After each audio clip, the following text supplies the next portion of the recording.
welcome to another edition of Let's Look at this trailer, let's do it. This time the Falcon and the Winter Soldier. We got the first full-length trailer for that. Prior to this, we'd seen like snippets and TV spots. This is the real deal. Sort of, it's still kind of vague. You know, it's like spies and kicking and fighting on trains and trucks or whatever. But listen, this was supposed to release last August. Obviously, things in the world have shifted somewhat since then, so we're getting this March 19th. So what we're going to be talking about here is the relationship between Sam and Bucky, villains, new and old, a couple of character inclusions from this show that we don't see in the trailer. Why isn't Sam Captain America? Even though Captain America said, hey, guess what? You're Captain America. We're going to look at the new Captain America of sorts. Sharon Carter, the release schedule, and, you know, other bits and pieces. So please leave a like if you could, because this is going to be fun. You're going to have a good fun time. And look, if you're finding that you're not actually having that much fun, just flip your device or computer monitor upside down, and that's just going to make things a bit more silly and fun. You're gonna have a great time. Don't worry about it. Okay, so the trailer opens up with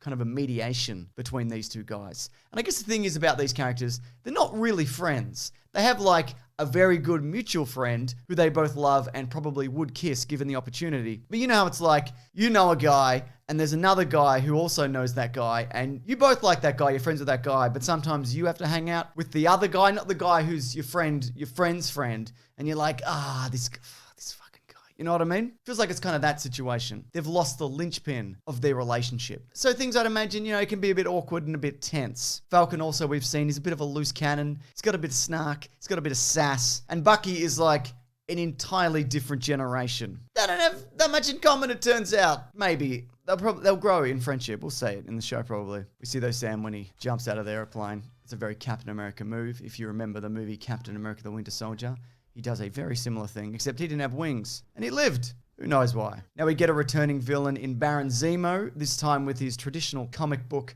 purple mask. I've obviously toned that down a little bit. Comic books, you know, they can err on the sillier side. But I guess it's nice to see this guy back and make a bit of a recovery. Because last time we saw him, he was like, I'm going to shoot myself. And also at the end of the movie, he was like, my work here is done. I did it. I split up all the Avengers and superheroes. But as we've seen from movies after those events, there are more superheroes than ever. So he's probably like, god damn it, I gotta go back to work. In addition to him, we get Erin Kellyman, who played Emphas Nest from the movie Solo. You know that Star Wars movie, people go, you know that one, it didn't do very well, but actually it was all right. It was a throwback. Yeah, that one. This time she's playing another masked character and a leader of the group called the Flag Smashers. From the comics, there are a couple of supervillains to Captain America called Flag Smasher. And the idea in this show is that they're this anti-patriotism group. Which, you know, in bloody 2021, what does that even mean anymore? You know what I mean? Just politics all the time. You've seen it. There's also, of course, going to be a bunch of other villains, minor and major, no doubt. One we do know, though, is making a return is George St. Pierre, who played Batroc the Leaper, also from the Winter Soldier. He's coming back. He's recovered from being beat up quite a bit. He's probably done some stretching, and he's back in the MCU. Speaking of characters, though, we don't see in this trailer, Don Cheadle has been confirmed to return as Rhodey. I'd imagine this is some kind of primer and tease towards his Armor Wars series, which starts filming very soon. We have done a video on that series, but essentially, well, from the comics at least, Armor Wars is about Tony Stark's Iron Man technology has gotten into the hands of a whole lot of people, and he kind of has to go around the world and sort that out. But of course, Iron Man is dead, which is good. He created most of the villains in the universe, but it's up to War Machine to kind of sort all that out. Now, it's a bit kind of ambiguous in terms of what is going on with the Captain America mantle, because we do see in the trailer a couple of times that Sam Wilson is holding the shield. There's a bit where he's like practicing with a tree. I think we're going to get a bit later in the series that we see here where he's actually holding the shield again. My understanding was that the government was very much like, just because Captain America said that you're Captain America, guess what? We're the government and technically that's our shield. So we're going to decide who's being Captain America. But Anthony Mackie, though, he's spoken about the role in an interview. And he mentioned that even though he was asked by Steve Rogers to take up the shield,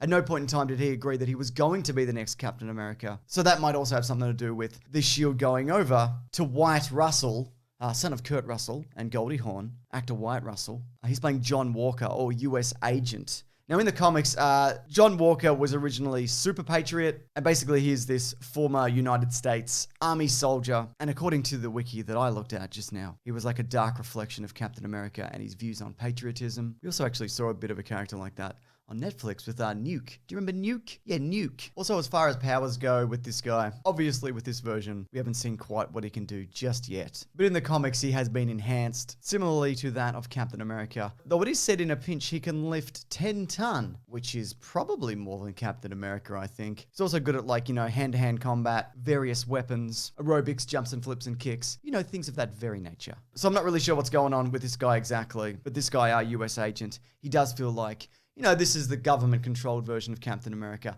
The last one went rogue just a few too many times. We'll keep this one in check. He's doing football games and stuff like that. Probably opening shopping malls. You know, all that bizzo. But speaking of going rogue, Sharon Carter returns. Hopefully to do more this time around. They kind of started to build up that character in the movies and then just, you know, she just kind of wandered off. But here she's back, and she's just swatting dudes in the head with a baton. That guy's definitely dead. But yeah, we don't really know what she has been up to. But apparently, since Civil War, because she chose the side of Captain America, she's been on the run, kind of doing her own thing. So this show is going to catch us up on all the things that she's been up to. Now, the trailer wraps up with the psychologist or mediator, whatever's going on here, asking the question, you know, how old are you? And when it comes to Bucky Barnes, I just thought I'd add this in. He's very old. He was born in 1917, which technically makes him 104, but biologically, that's more of a gray area because unlike Captain America, he was kind of defrosted a few times over the decades for different assassinations. So he's probably like, I don't know, mid-30s-ish. And as a man in his mid-30s probably should, he's finally cut his hair back, which I think is important if you are going to be a superhero character. You can't have all that flipping around in your face. That's insane. You definitely get shot. At least tie it back, or, you know, the top, you know, you can kind of just tie the top bit. But look, in terms of release, as mentioned, this is going to be on March 19th. The episodes are going to be a bit longer than WandaVision at about 40 to 50 minutes each. But of course, with your recaps at the start and your 8 minutes of credits at the end, who knows what that's actually going to look like. But there are only going to be 6 episodes. And like we're doing with WandaVision at the moment, we are going to be doing weekly recaps and reviews. And speaking of, the way it's going to work is WandaVision's going to wrap up. There's going to be a week break, and then this show starts. Though there is speculation of an extra episode of WandaVision, which I don't necessarily think is true. Again, we're doing weekly recaps, and the latest video, we do talk about that. But look, if you love videos, and you're like, I wish there was other videos, more videos here right now. Well, there are. There's a lot. There's a huge back catalogue. Some are better than others, let's be honest. But normally Caravan of Garbage comes out on a Tuesday. That's actually been moved to Thursday because of this trailer. We're actually looking at the Christopher Reeve Superman movies leading up to the Snyder Cut, which, by the way, is getting a trailer on the 14th. So I'll probably do something on that here also. And if you'd like, we have a service called Big Sandwich, where if you sign up, there's an ad-free feed of our podcast, The Weekly Planet, that comes out every Monday, where we talk movies and comics and TV shows. There's other bonus podcasts, including one on clickbait, one on particular years in pop culture. We do movie commentaries. There's early videos. There's so much going on there. You can check it out if you want. Anyways, thanks for watching this. Really appreciate it. Have a safe week. Have a fun week. You can flip your monitor or device back up the right way now. We've had our fun. Go back to doing the serious things you were doing before watching this silly video by a very silly man whose job isn't really real because it's this for some reason. But you know what? It's pretty good though, because, you know, I have kids and a wife, and I work from home. You don't need to hear any of this. I'll see you later. Goodbye. Thanks for watching. Subscribe.